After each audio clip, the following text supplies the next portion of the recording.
Sabi po, dun sa Philippians 4:19, you know that? The one, ano yun? The Lord will supply, hindi pala yun. Philippians 4:19, oh God, nakakalimutan ko natin. Ano yung Philippians 4:19? One through Christ who strengthens me. Wow. Sabi po, He's not just our protector, He is our provider. Ang Panginoon po, siya ang source ng buhay natin. Amen? Amen. Some of you are here, ang turing sa'yo ng iyong family nyo is that you're the breadwinner. Sino po sa inyong breadwinner ng family? Amen. Amen. But you know also na even though you are the breadwinner, ang lahat ng meron ka is nanggaling sa Panginoon. Amen. So guys, when we are coming to the Lord, and instead na gagawin natin yung gagawa tayo ng paraan, gagawa tayo ng plano, kahit na hindi gusto ng Panginoon, it honors Him. Because we are saying, Lord, you are the one that we need. If there is any reason we should pray, it's because God is not just good from time to time. Alam niyo po ba? God is not just good from time to time. Ang word po na ginagamit natin is that He is faithful. Ano po yung word na faithful? It means God is good all the time. Amen. And all the time, ano daw? Yes. Tumigil po ba kayo? So pag tayo nagpipray, we are acknowledging, Lord, naging tapat ka sa amin. Tapat ka. That's why lalapit ako sa'yo. That's why, alam niyo po, God is so angry.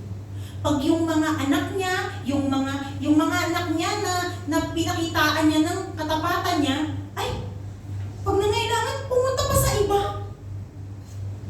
Sabi ng Panginoon, nagkulang ba ako sa iyo? Alam niyo po, marami po tayong mga kasalanan sa Panginoon. Kasi instead na lumapit tayo sa Kanya, pumunta pa tayo sa iba. Dalawa, kasalanan ng aking bayan. Tinalikuran nila ako na bukal na nagbibigay buhay, at humukay sila sa mga balong, ngunit mga balong butas na walang nalilipong tubig. Imagine mo, how good God has been to His people. And then they will go to somebody else. Remember po, sometimes you cannot choose what happens to you, di ba? Today, nalala nyo, one week, our sister was singing here. Sa harapan, she was singing na sapat ng Panginoon, tapos the next day, may nangyari sa kanyang anak.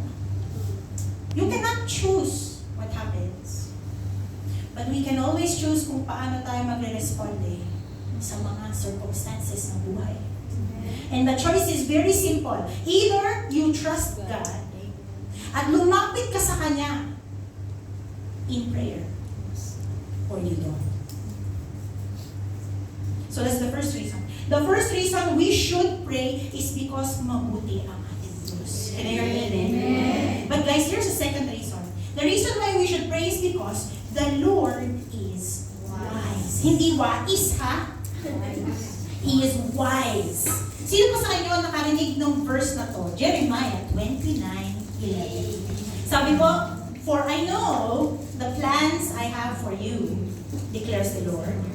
Plans to prosper you and not to harm you. Plans to give you what? Hope And a future. Nako, alam niyo po, ang dami-daming Kristiyano, ito ang kanilang favorite verse. Hindi naman po masama na ito ang inyong favorite verse, pero I hope na alam ninyo kung ano what that verse is actually saying. Because a lot of people think na it means na walang masamang mangyayari sa amin. Kung hindi bigay ng Panginoon to, then there will be something better. Oh, talaga na. Alam niyo po ba, I will tell you ano yung context ng verse na to, ha? And then, medyo isip-isipin nyo kung yan pa rin ang gusto nyo life verse. It is a wonderful verse. Pero, you need to know what it actually says. You see po, nung time na yan, yung Israel ay binihag ng Babylon. Okay? Kumuha pa sila ng mga tao, nalala sila Daniel, kinuha nila from Jerusalem. Dinala nila sa Babylon. Sabi ng Diyos sa kanila, you are going to stay sa Babylon, sa bayan ng, magiging foreigner ka in another country for 70 years. Yun ang sabi ng Panginoon, Jeremiah 25. Okay? And then later on, sa Jeremiah 28, may mga false prophets na nagpunta sa kanila, sinabi sa kanila, "I don't worry. The Lord is going to save us and bring us out of Babylon after 2 years." Sino pa sa inyo isip, mas maganda yung 2 kaysa sa 70? Yes. Maganda ba yan? Di ba? Yes. Di ba? Kayo imagine, sino bang gusto na hindi mabuhay sa sarili nilang bansa kung saan you are not just, hindi lang sila katulad natin na dito lang tayo nagtatrabaho, ganyan. No, they were exiles. Wala silang mga karapatan. Kulang.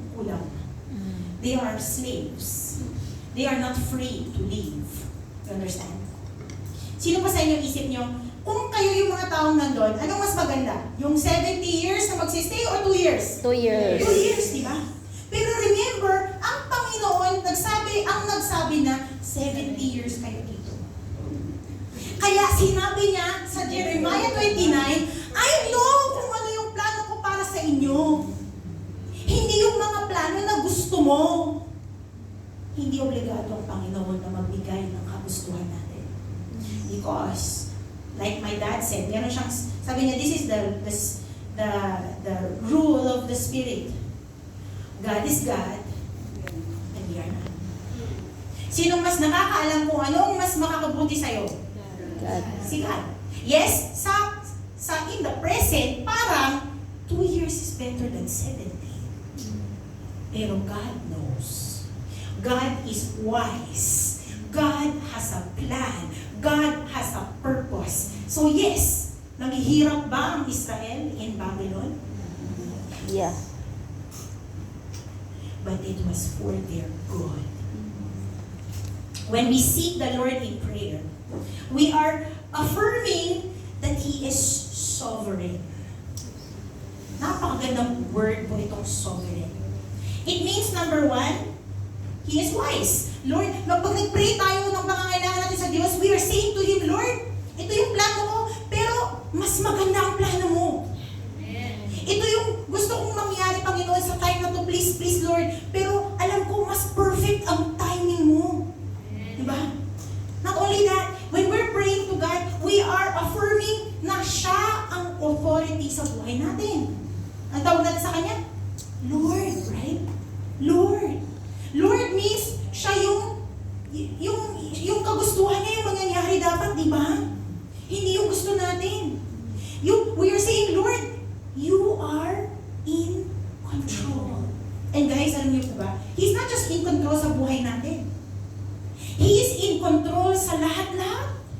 Can you hear an amen? Amen. That's why po, kahit na magunaw ang mundo, kahit na magkagera, kahit na anong mangyari sa family natin, kung anong mangyari sa stock exchange, masira yung peso sa Hong Kong dollar, whatever, guys, hindi masisira ang sandigan ng buhay natin. Amen. Because God, yes, let's give Him praise. God is still in control. He is wise. That's why po kanina yung verse na I shared, 1 Chronicles 29.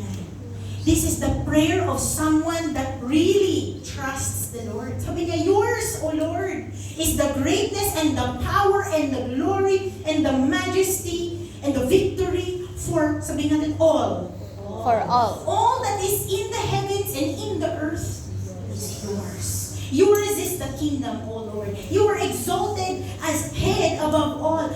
Both riches and honor come from you, and you rule over all. Should we pray? Pag meron ba tayong pangangailangan, dapat pong lumapit tayo sa Panginoon. Amen. Amen. Because number 1, He has been good. And number 2, He is wise. He is in control. The last question po is, paano ba tayo mag-pray? How should we pray? Kasi alam niyo po, again, like I said kanina, the prayer of petition is the most misunderstood prayer. Hindi tayo marunong mag-pray ng ating pangangailangan. Which is why, pag hindi binigay ang gusto mo, dismaya ka ngayon. But what if I told you na kung tama ang pag-pray mo, whether makuha mo gusto mo o hindi, you will praise the Lord.